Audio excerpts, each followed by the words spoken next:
learned audience, good afternoon to all of you.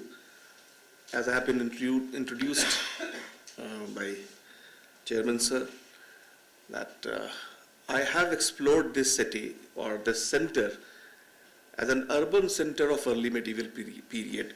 Actually, I'm not the first person who have explored this as an urban center. In 90s, first time, Frederick Asher, the noted art historian of US, he has declared this center as an urban center, but unfortunately, he explored only a part of that site. Only 3 villages he explored, and his hypothesis while declaring this urban center as an urban center was very, he concluded that generally this inscribed images are found near the urban centers, but he has not tried to establish any economic linkages with the artifacts or monuments that has been explored by him. Basically, he was an art historian, so his interest lied there only, art and sculpture things. What I am going to present is, it's in contradiction with the latest theory. And I am also going slightly against with the earlier one. Because my area which I am presenting is from Core. Core is Magad. And this lies within the Magad. Although earlier centers, Magad, like Patliputra, Rajgriha, etc., Vaishali, they have declined. Of course, we have references, literary as well as archaeological references, and those centers have declined. But besides those centers, there are centers which has emerged as big centers, and we all know about Nalanda, Vikramshila, Bodh Gaya, etc. But can we imagine these centers, whatever center it was, Nalanda or Vikramshila, the known centers, can they survive without having economic backing? Economic backup behind those centers?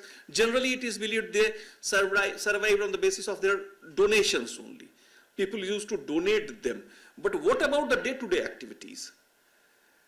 You can say you cannot compare those centers with Patliputra, primarily mercantile centers. Okay, mercantile centers Patliputra was, Vaishali was, but here we have a different kind of urban centers or different kind of larger settlements, which certainly was surviving with the help of some economic activities. Here in this era, we have seen economy has changed. We all are aware, we accept this, that trade, international trade, long distance trade has declined. There's no doubt about that. But the survival was the essential part. How they have survived without having the long distance trade. So in this era, we have seen agrarian expansion on large scale. Lands were granted. So whatever centers emerging in this period, they are primarily associated with agriculture. And another feature was important, even Buddhism as well as Brahmanism, both the religion, they are getting more and more institutionalized. So bigger institutions are emerging and educational centers are emerging, as well as religious, as well as these administrative centers, educational centers. So religio, educational and administrative centers, they are emerging on larger scale, and perhaps they were doing some sorts of, or acting like markets also. So now about Krimila, an early medieval religious and administrative center of eastern India, located in an area around Lakhisarai, a modern town and district headquarters of Bihar. The longitude and latitude is like that. It's an inscriptional evidences suggest that it's an Adhisthana. Adhisthana itself means big administrative or market center. The Sanskrit translation of. In this regard, there are certain inscriptional evidences about the existence of Krimila as an Adhisthana, Nalanda copper plate, and this Bihar inscription of Gupta period, Naulagarh inscription of Pala period. This Dharmpala's kingdom, this Madhu Shrenika, this is the guild I am talking about. Inscriptional evidence of Dharmapala period, 9th century AD, where it is said that all the guilds declined in North India. Here I am getting an evidence, inscriptional evidence, which suggests existence of a guild, that is Madhusrenika. As I have introduced, that all the economic activities or trade activities, whatever it was happening, that was agrarian in nature. Mercantile and external things were not there. But certainly agrarian goods also were traded, and for that trade, that was also essential part of any economy. When the economy is generally agrarian, then of course the surplus will be exported. So here it's a Madhusrenika. Madhusrenika, I have translated it. Earlier, this inscription has been translated as perhaps the liquor traders, but what I suggest is it's a honey collectors, because the area, jungles are also there, and perhaps the honey was collected from. So this is from, these inscriptional evidences are from there, and as I told you, the Adhisthana and this word has been taken to mean as a center of administration, that is a city or town. Inscriptional evidences are there about this. Another inscription from Balgudar, which gives us very important information about the last date of Pala ruler Madanpal. This is all political. It is suggested that Pala dynasty declined by 12th century AD, earlier part of the 12th century AD. But from this place, I am getting an evidence where the last Pala ruler Madanpal continued up to 1161 AD. And in this period, it is suggested that all the earlier historiography that this part was captured by Sen dynasty rulers. But here I have an inscriptional evidence which suggests that the last ruler of Pal dynasty, Madanpal, is still continuing till 1161 AD. And now this is important. Krimila as an administrative center, during Gupta period, the administrative units were Bhuktis, these were the states, then the Vishayas, and the lower level was Bhittis. So Krimila is considered, or Krimila was a Vishaya initially during Gupta period. Srinagara Bhukti, that was Patliputra. In Srinagara there were three Vishayas, Krimila, Gaya, and Rajgriha. So three important administrative units under one state, that was Patliputra during Gupta period. Mention of Krimila as Nagar is also found in contemporary Brahmanical and Buddhist texts. There is a tradition recorded in Harivans and Vayu Purana that a local ruler Krimi, son of Usinara, a king of Puru dynasty, was the lord of Krimilapuri. Early Buddhist works mentions Krimila as a very old city situated on the bank of river Ganga, which witnessed activities of Lord Buddha.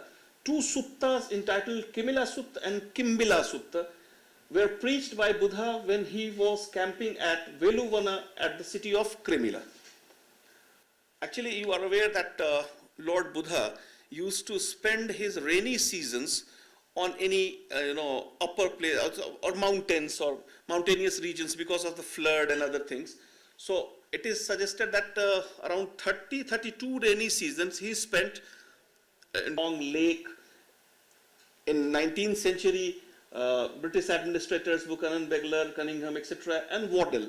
Waddell actually has again explored and submitted a report about a site which I will show you, a site that is called Uren, where again he is suggesting very important incidents that Uren he has declared birthplace of Lorik. Lorik is a very famous cult in Bihar. A particular caste people, they worship Lorik as their deity, local deity. And he has suggested the story of Bakula Bhagata, which was later on incorporated into Buddhism at that place, Uren. Recently, ASI is excavating that site, and from that site, we have discovered many more things. The geographical as well as historical significance of River Ganga is well known to us. No less important in respect is River Haruhar, because it connects the entire South Bihar. Actually, the river Haruhar originates near Nalanda as one of the branches of important river Falgu, that is ancient Nilanjana. Besides Ganga, both the rivers Haruhar and Kyula are perennial in nature and connected to the early historical places of Bihar. As far as river Haruhar is concerned, it connects this place with early historical centers like Nalanda, Rajgriha, Bodh Gaya in south, and with merging into Ganga at the site. River Kyul is also an important in this regard because it is connected with southeast region of Bihar. Earlier reference to this river is mentioned in Buddhist text Anguttar Nikaya and Mohvagya Jataka, in which this river is called Krimila river. The ancient name of modern river Kyul is Krimila in the Buddhist literary texts. And on the bank of this river at Chalya Parvat was situated where Buddha spent time during rainy season. Buddha spent 13th, 18th and 19th rainy season. The brick structure exposed on the western part of the mound. Bricks are still, and this was in a chance excavation nearby the mound. Road was constructed, and they have taken out the whole mud, and the brick wall is exposed. So from this place, we have different types of Buddha images. The temple Buddha, there's a tapering hello Buddha, small Siddhartha Buddha. Then we have another, this soft stone Buddha. This stone is not available at that site. So this perhaps was transported from any other place. This again from this place, 5 inscribed Buddhist images. All they suggest, all those sculptures were donated at that site. Perhaps that was important Buddhist institution. This is from village Chonki. This Ramayana panel and other Shivling and other artifacts are there. From this site, I am getting around 5 types of sculptures of Shivas, 5 forms of Shiva of different period. That way I have taken, see, this one is earlier, 7th, 8th century. This one again is 7th, 8th century. This is a damaged sculpture, 4.5 feet in height, a huge Shiva sculpture. This is Eastern India's largest Shivlinga, and over which a huge temple has been constructed, 7 feet long. The modern Tirth Sthala is Ashok Dham. Lakhs of people go there during the month of Savanana. And here I have Sahastra Shivling, 1008 Shiva. Another Ekamukhi Linga, Shivalinga is there. Another forms of, different forms of Vishnu. Vara is there and Vishnu is there. So different forms are there. The different types of sculptures are from a site. Another, this Surya and Ganesh from the site. Another, very important sculpture, this is a panel of Revant, son of Surya, from this site. From this site, architectural remains and how we have conserved and preserved the remains. And all these are ornamented stone pillars. From this site only we have different forms of Buddha. This again inscribed sculpture of Buddha, where it is suggested that Rampal's Vijayit Krimila Adhisthana. Means perhaps the later ruler Rampal, he has recaptured that region. And another Buddha sculptures are there. Again, all these Buddhist sculptures, Marichi and other. Buddha in Gandhara hair. So that was not manufactured there. Perhaps that was imported from somewhere else. This is the inscription I was talking about, Rampal's Vijayit Krimila Adhisthana. This is from another mound that is around 1 kilometer from this village, that is Neri, and from there terracotta figurines, donative terracotta figurines, and this is the mound, around 700 square meter mound. In the cluster 2, I have taken 3 villages. This cluster, the distance of this cluster from our first cluster is only 1.5 kilometers. And this cluster 2, I have taken 3 villages, Kyul, Kavaiya and Jayanagar. From here, mainly the whole site is occupied. Only one site I will show you, that Jayanagar, on the hilltop, one structure is still exposed, otherwise the whole area, the modern town Lakhisarai is situated. From this center, these are the, one important sculpture, Purneshwari was discovered. And this identification of this deity as a Purneshwari is only due to the inscription.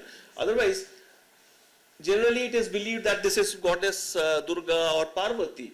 From the site, this serpent sculpture is important. Generally, it is believed that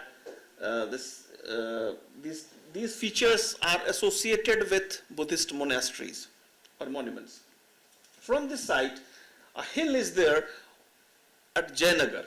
From the hill, recently in chance excavation, a fort structure has been exposed. You see the watchtower. Actually, individual sculptures I can't show because in the beginning I have been told to conclude in 45 minutes. So, yeah. So this is the fort structure, and see the lintel. This is 50 meters. And above the lintel, you have this debris. We have applied for excavation. Let's see. And from the site, we have these coins. Khilji coin, Shah Alam coin, Bajirao Sindhe coin, which is very exceptional. This here it is mentioned, Alij Bahadur Bajirao Sindhe. And from here only, a seat made of black stone, made of black stone, 6.6 inches, feet in length and 4.5 in width. And 1.5 inch is the thickness.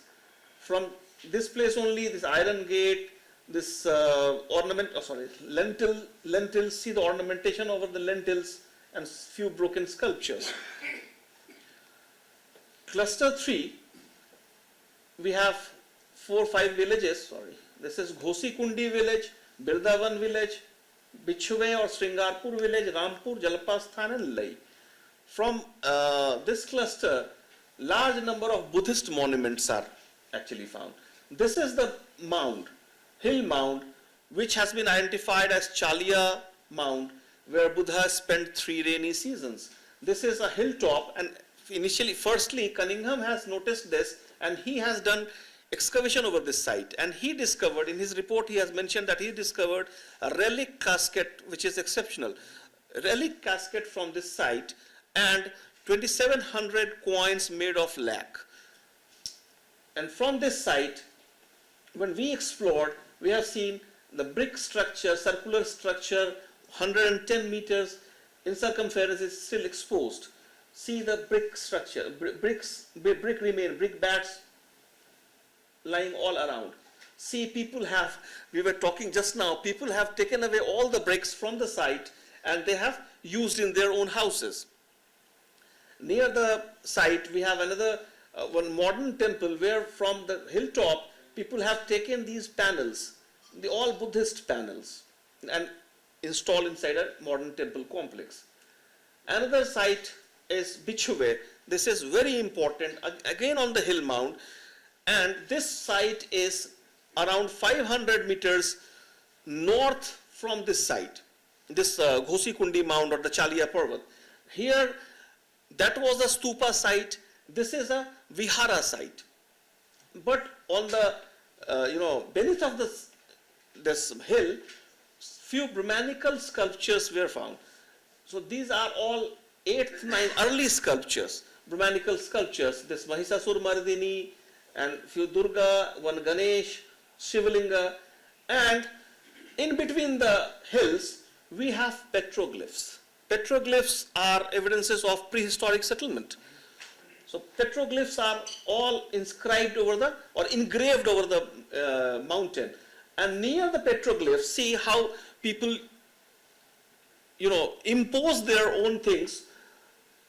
This all 9th, 10th century inscriptions were inscribed near the petroglyphs.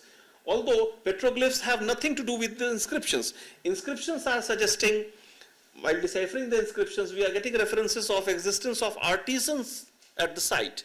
Artisans, all names of the artisans are mentioned in these inscriptions. And one important thing from this inscription is artisan from Shravasti is mentioned in the inscription.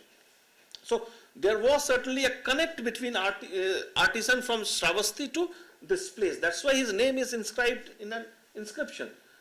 And on the top of the hill, we have discovered this 27 chambers. Chambers is all viharas and different sizes. We have taken the measurement. The measurement is some chambers or cells are of 6 by 8 feet, some are 10 by 8 feet, some are 12 by 8 feet. 8 and 6 is the general measurement. So 27 chambers from the hilltop. And on the southern side of the hill, one cave is there. And inside the cave, there are 2 polished chambers inside. Generally, and this cave is facing towards the stupa side. So it is suggested that perhaps this cave was used for meditation by the monks.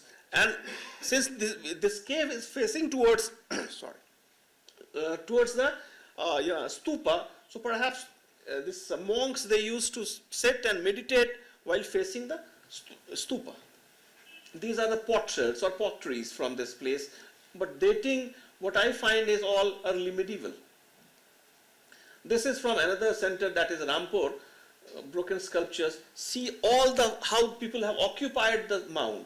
See the elevation of the mound is visible.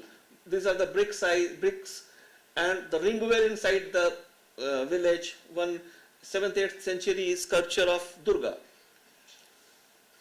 Another site which is from Jalapasthan, again remains of architecture, black stone architectural remains, a fine sculpture of Mahisasur Maridini, another Buddha from the same site, Buddha in meditating pose, and this is broken, so this the type of meditation is not clear. This is from another site, that is Lai, which was an inscription was deciphered or discovered during 1950s by again DC Sarkar, noted historian, and in this inscription it is suggested that one king, Ishavarman, was that was his site, a fort structure, and this is the site from where the inscription was discovered. And here again brick structure was there, and all the bricks were taken away by the villagers. I'll show you the sculptures, the brick remains. All the sculptural remains all around this fort structure. This is the another village actually. This is Ramsir. See, this is again a rare, all are in a distance of 500 meters, all the villages. This is donative temple Buddha or votive stupa. It's a 4 feet 6 inches in height, exceptional one. All votive stupas. This is again Amitabha Buddha, all broken, lying in the fields. Sculptures are there, sculptural remains are lying in the temple complex. This is from another village, Pokhrama, again around 500-600 meters east from the village, Lai. This is important. Now I come to Uren, and perhaps I'm about to finish mine. See, inside the Uren village, a hill is there, and all around the hill, we have around 15 this votive stupa engraved on the hill. And on the top of the hill, there is a stupa. And on the northern side of the hill, what I found, all are chisel marks, you see. And this was the technology which was used for cutting the stone for making sculptures or using for other purposes. Holes with the chisels were made. Later on, the woods were inserted inside that, which was, and then water was poured into. That was left whole night, and after that, generally after 1 or 2 days, there was crack inside the stone. So stone used to crack down. Then people used to take that and do their work. So the monumental remains scattered in the 3 clusters in the area is around 50 square kilometers, in and much more larger than the Asher has suggested, with the surrounding periphery of 3 important centers of the contemporary period. South around 10 kilometers is Nongarh. Another important site, southern site is Nongarh, that Cunningham has excavated in 1872, and he has discovered a Kushan period Buddhist stupa from that site. And few sculptures also. And the east again around 10, 12, 11 kilometers is Sringeric, another Brahmanical center. So what is the assumption that around the main city or main center, in the peripheries, you have around 10 kilometers south Nongarh, east you have 10, 11 kilometers Sringeric, all are Tirtha centers. And 12 kilometers around northeast, we have evidence of Nandapur Vitti. So the center was surrounded with administrative and religious centers. These are enough evidences to conclude an existence of a vibrant cultural and perhaps an administrative center in the early medieval period at this place. Frederick M. Asher also, in his conclusion, has recognized this center as a metropolitan city on the basis generally images that bear dated inscriptions are found in close proximity to the centers of learning and commerce, where written records and the calendar were especially important. Thank you.